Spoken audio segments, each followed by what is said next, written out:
an answer to a child's question. So here we go. We have Annie. Do you want to stand here? Sure.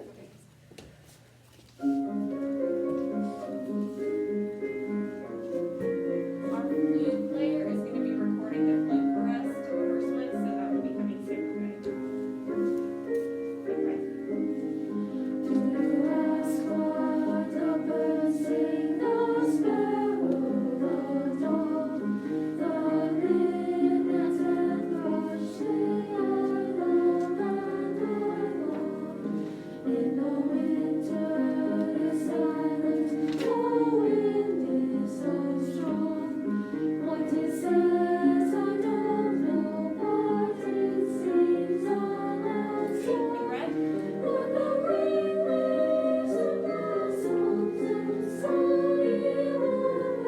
Read. Sophia, after you read. Our major 50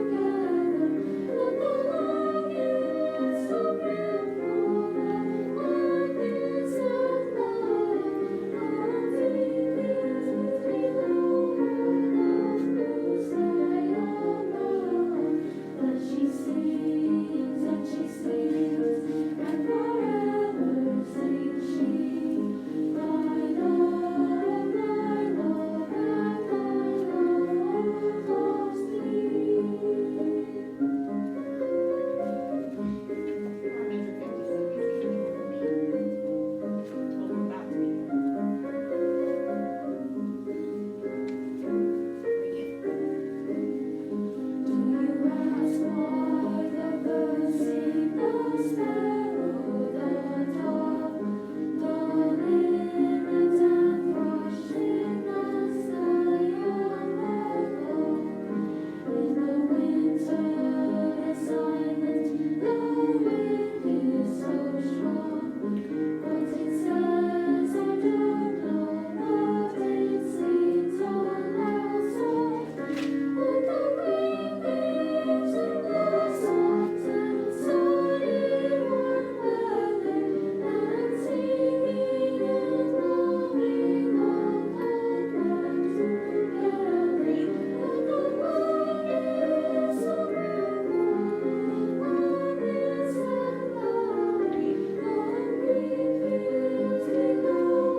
Read. Read.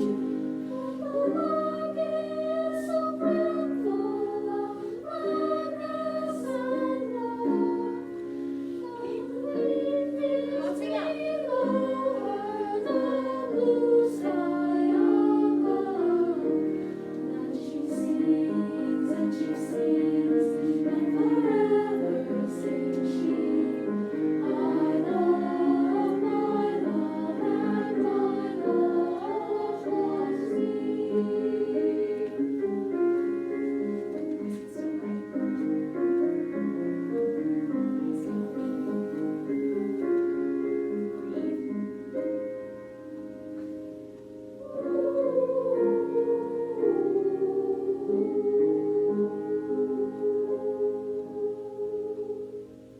Keep your concentration.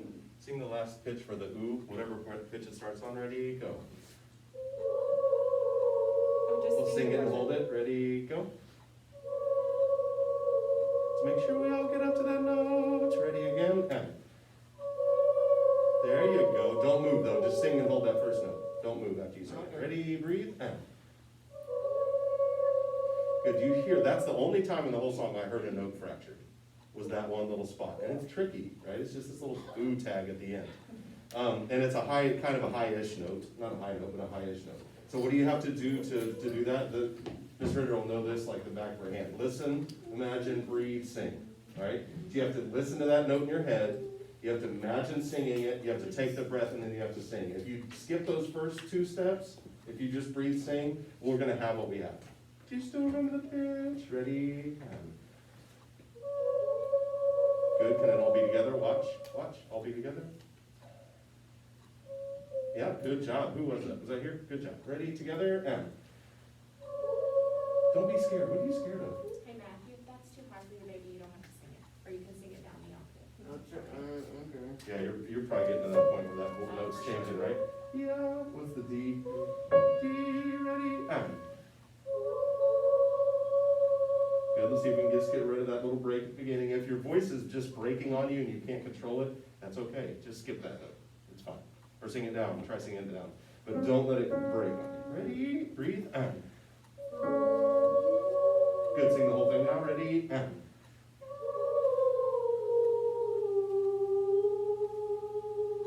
Good. Now, do we sing each individual note? Do we have to think about each individual note? Or do we think about the first note and then the phrase? Second thing, first note and the phrase. So don't think, but think, ready, and. There you go, nice. Bravo. Okay, can you play of at the top of that page 9? G, B flat. Just sing those 3 notes, ready, and. Again, and go. Good, so this is one little vowel issue in this song that I've heard kind of on this word in particular, that the vowel changes on each note a little bit. It's not drastic, but it's just enough. This is what I, with my choirs, like to call vowel integrity. Maintain the integrity of the vowel for all 3 notes. Don't let it morph just because your pitch changes. Okay, so let's get into that and sing. The green fields below her. Pick up to 85. Ready, 2, and go.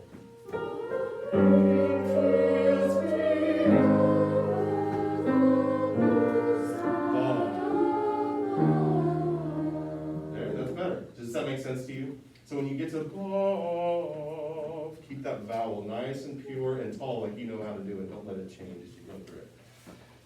Have a seat for a second. Very nice word. Is there an alto section to this as well? There is, so Yeah, Different it's class? the other choir. I normally don't do that, but because my classes are smaller this year and the whole mask thing, we just, Gotcha. we had our first combined rehearsal yesterday. It was fun, wasn't it? It's fun to hear the other I parts. almost missed it. You did it. You almost missed rehearsal. It's fun to hear the other parts. The alto line always adds so much color and character. Like it's hard to know what the song's totally about until you hear the harmony, because that informs what the song's about. Like what am I supposed to be feeling here? To that point, what are we supposed to be feeling here? What is this song about? The text is a little strange, right? I mean, we're singing about birds and you're like, okay. I think cares? Miss Ritter said before. What did Miss Ritter say before? I know, like, I what forgot. is that? A child's question. A child's question about what the birds are thinking? I guess. She said like, Makes sense. I guess. like a lark with, It doesn't what the say lark. anything. Okay, let's go here. Info. What's your name? Blake. Blake, that's right. Blake, what are your thoughts? I remember she said like, one time we were doing the part where Mhm.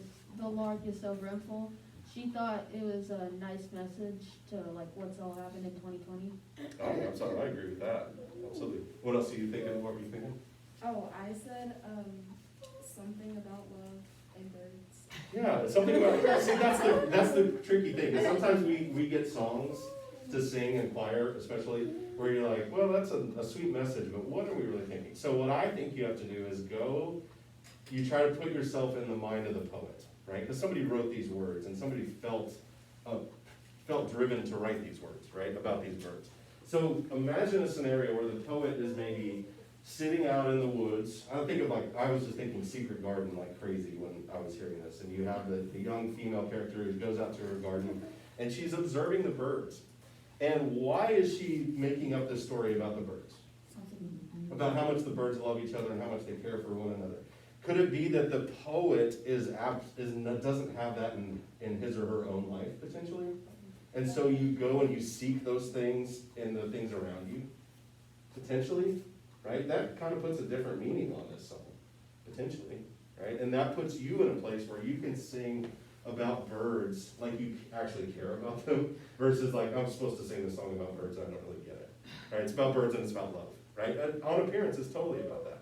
But can you dig deeper and go, okay, well, how do I get myself to a creative place where these words can mean something to me? And I think that's the most difficult thing to do in choir, especially in rehearsal every day. Because you come in, do you meet every single day?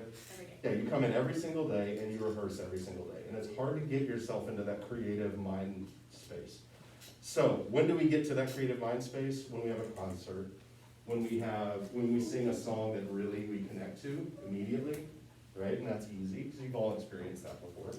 When maybe something is emotional is going on in your life, and you need that outlet to sing and to be connected to music and to other people. But generally every day, you have to kind of generate that, okay? So what I want to go back is sing this opening phrase. Do you ask what the birds say, the sparrow, the dove, the linnet, and the thrush say, I love and I love, okay? And I want you to put yourself in that creative space, maybe that I suggested, or if you have a different one, that's fine too. We don't all have to have the same idea of how this works. But see if you can use the purpose of what the poet is saying to move your phrase. So don't just pick the phrase because musically it makes sense to sing to this word or whatever, but find purpose in what you're gonna sing. Does that make sense? Let's try it. Let's see what you come up with. Get yourself in that creative headspace. Do you ask what? Ready, to, and go.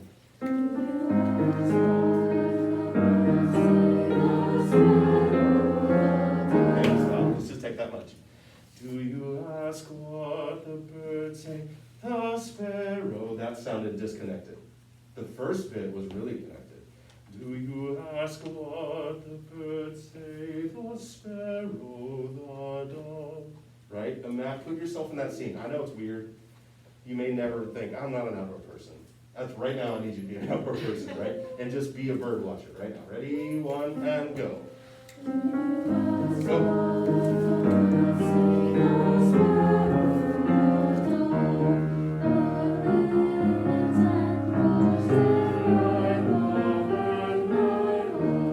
Okay, this is one suggestion for you, Ms. Ritter. Yep. When I see quotations around something, I want to separate that out as if I were like reading it. So I would say, the linnet and thrush say, I love and I love. So I might put a little glottal on that I, just to enhance those words. Let's go on.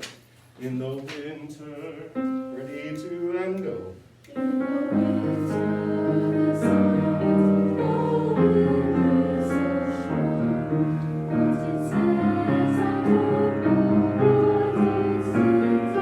Okay, so this is one of the first things I heard that I thought, well, maybe this person has some conflict in their own life, right? Because what do they first reference is a time of season that has turmoil, right? So how do you capture that kind of angst and that little bit of sadness, maybe, right there? What is it? In the winter, they're silent, the wind is so strong. What it says, I don't know, but it sings a love song. I don't care how upsetting the scenery is, I'm going to sing my song, right? And really grow into that. And then you have the forte. But the green leaf, da-da-dum, da-da-da-da, right? And let that, sings a loud song as you pulling yourself out of that kind of turmoil. All right, in the winter, ready, one, and go.